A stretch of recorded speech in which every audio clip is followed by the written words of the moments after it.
Assalamualaikum anak-anak super di seluruh Indonesia. Berjumpa lagi bersama ibu dalam video pembelajaran tematik kelas 5, menemani anak-anak ibu selama belajar dari rumah. Video pembelajaran tematik kelas 5 ini sengaja dibuat untuk anak-anak kelas 5 agar mempermudah pemahaman materi yang sedang dipelajari di semester 1 ini. Video pembelajaran kali ini akan membahas tema 1, organ gerak hewan dan manusia, subtema 2, manusia dan lingkungan, pembelajaran 4. Anak-anak Bu Guru jangan lupa setelah menonton video pembelajaran ini, klik tombol like, subscribe, dan bunyikan loncengnya agar kalian tidak ketinggalan video-video pembelajaran terbaru dari Bu Guru. Selamat menyaksikan videonya, pahami dengan baik materinya, dan tetap semangat. Anak-anak ibu, perhatikan keempat gambar kenampakan berikut ini. Kita akan memberikan tanda checklist untuk gambar yang menunjukkan kenampakan alam di Indonesia, dan kita akan memberikan tanda silang untuk gambar kenampakan buatan yang ada di Indonesia. Kemudian kita akan menjawab 4 pertanyaan berkaitan dengan gambar tadi. Yang pertama, kenampakan alam apakah yang tampak pada gambar di atas? Jawabannya kenampakan alam dan kenampakan buatan.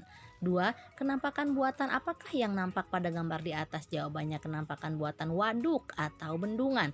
3. Apakah kenampakan alam itu? Kenampakan alam adalah lingkungan alami ciptaan Allah Subhanahu wa Ta'ala. Nomor 4. Apakah kenampakan buatan itu? Kenampakan buatan adalah lingkungan buatan manusia. Kenampakan alam yang ada di Indonesia merupakan kenampakan alam yang terlengkap di antara negara-negara yang lainnya. Di antaranya ada danau, pantai, sungai, padang rumput, bukit, laut, lembah subur, dataran rendah, gunung, pegunungan. Mari kita membaca bentang alam Pulau Papua secara umum. Pulau Papua adalah pulau berbatasan langsung dengan negara Papua Nugini. Pulau Papua merupakan bagian dari wilayah Indonesia Timur. Pulau Papua juga merupakan pulau terbesar di Indonesia dan termasuk pulau terbesar kedua di dunia setelah Pulau Greenland. Sebagian besar daratan Papua masih berupa hutan belantara. Lebih dari 71% wilayah Papua merupakan hamparan hutan hujan tropis yang sulit ditembus karena terdiri atas lembah-lembah yang curam dan pegunungan tinggi. Puncak tertinggi di Indonesia berada di Papua, yakni Puncak Jayawijaya yang sebagian puncaknya ditutupi salju. Anak-anak ibu, sekarang mari kita cari bentang alam secara umum untuk Pulau Jawa. A. Gunungnya ada Gunung Selamat, Sindoro, Merapi. B. Lembahnya ada Lembah Grand Canyon, Cukang Taneuh, Dieng, Cilengkrang, dan Kaliurang. C. Bukit ada Sumedang, Kidul, Candi Abang, dan Moko. D. Sungai ada Sungai Serayu, Cisadane, Citarum, dan Brantas. E. Dataran rendahnya ada Surakarta, Semarang, dan Madiun. F. Pantainya ada Banyutibo, Pelabuhan Ratu, Pangandaran, dan Anyer. Berikutnya akan kita cari tahu tentang alam secara umum Pulau Sumatera dan Kalimantan. Untuk Pulau Sumatera, gunungnya ada Gunung Kerinci, Lesser, Dampo, dan Talamu. Lembahnya ada Ngarai Sianok, Anai, dan Harau. Bukitnya ada Minangkabau, Kerinci, Rejang, Lebong, dan Bukit Barisan. Sungainya ada Deli, Batanghari, Rokan, dan Maringin.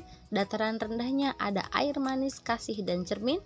Pantainya ada Lampuk, Rupat, dan Tanjung Tinggi. Pulau Kalimantan, gunungnya ada Liang Pran, Manyapa, dan Halau-Halau. Lembahnya ada Lembah Sungai Gedang, Kapuas, Lembah Danum, dan Lembah Barito. Bukitnya ada Lintang, Kelam, Takenang, Danau Sentarum. Sungainya ada Kapuas, Melawi, Barito, Mahakam, dan Kayan.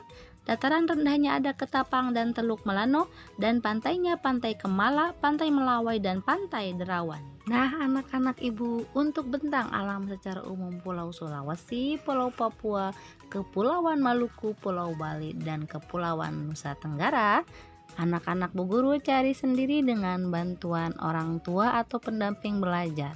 Bisa mencari tahu dari buku sumber ataupun dari internet. Bentang alam bervariasi di Indonesia dikarenakan keadaan iklim.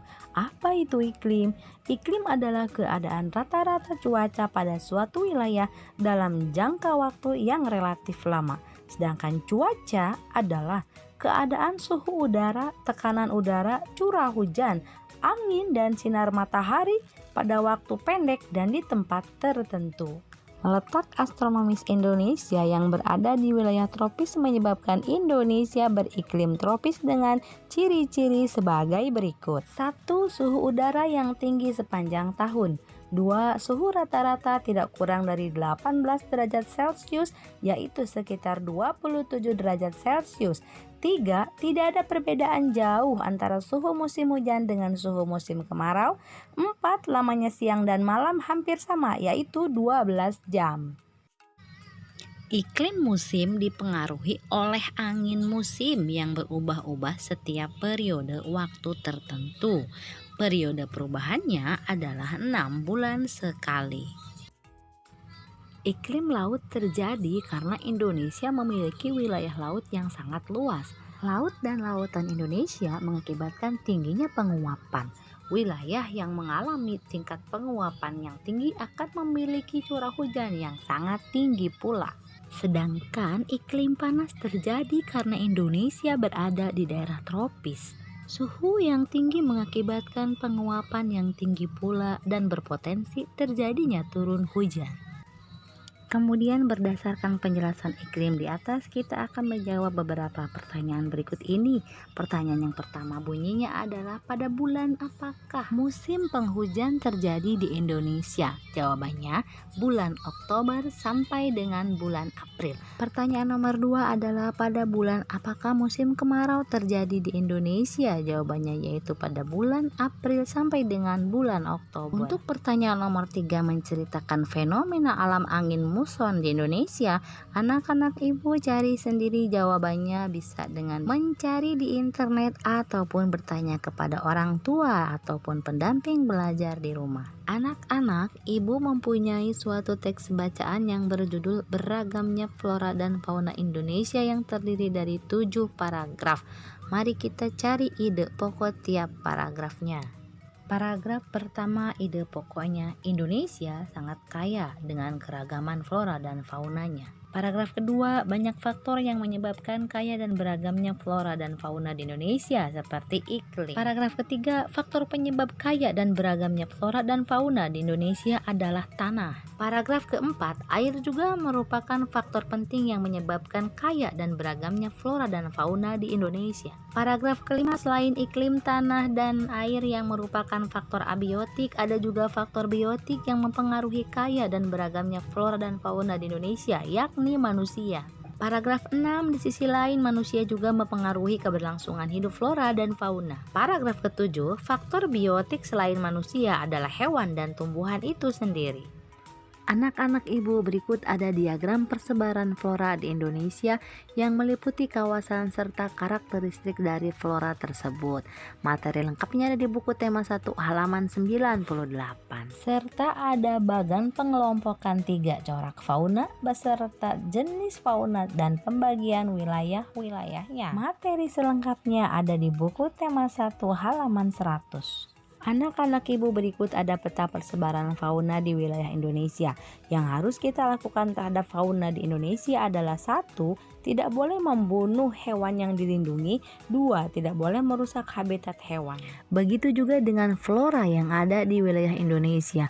Apa yang harus kita lakukan yaitu tidak boleh menebang kayu hutan sembarangan, tidak boleh melakukan pembakaran hutan yang tidak bertanggung jawab, tidak boleh memanfaatkan kekayaan alam sembarangan, tidak boleh merusak hutan sebagai habitat hewan dan tumbuhan. Semua yang ibu sebutkan tadi anak-anak adalah perbuatan yang tidak sesuai dengan nilai-nilai luhur Pancasila. Mari kita pasangkan dengan tepat pernyataan yang mencerminkan nilai-nilai pengamalan Pancasila dengan sila Pancasila yang sesuai. Sila pertama, mempersilahkan teman untuk melaksanakan peribadahan. Sila kedua, menjenguk teman yang sakit. Sila ketiga, menganggap pembantu sebagai bagian dari anggota keluarga. Sila keempat, menggunakan hak pilih dalam pemilu. Dan sila kelima, mengadili pelanggar hukum sesuai dengan undang-undang. Amati gambar-gambar berikut ini. Kita akan memberikan tanda centang untuk perilaku yang sesuai dengan nilai-nilai Pancasila dan tanda silang untuk perilaku yang tidak sesuai dengan nilai-nilai Pancasila. Demikianlah anak-anak ibu video pembelajaran untuk kali ini, semoga bermanfaat. Terima kasih atas perhatiannya. Kita jumpa lagi dalam video pembelajaran berikutnya. Tetap jaga kesehatan dan selalu semangat. Wassalamualaikum warahmatullahi wabarakatuh.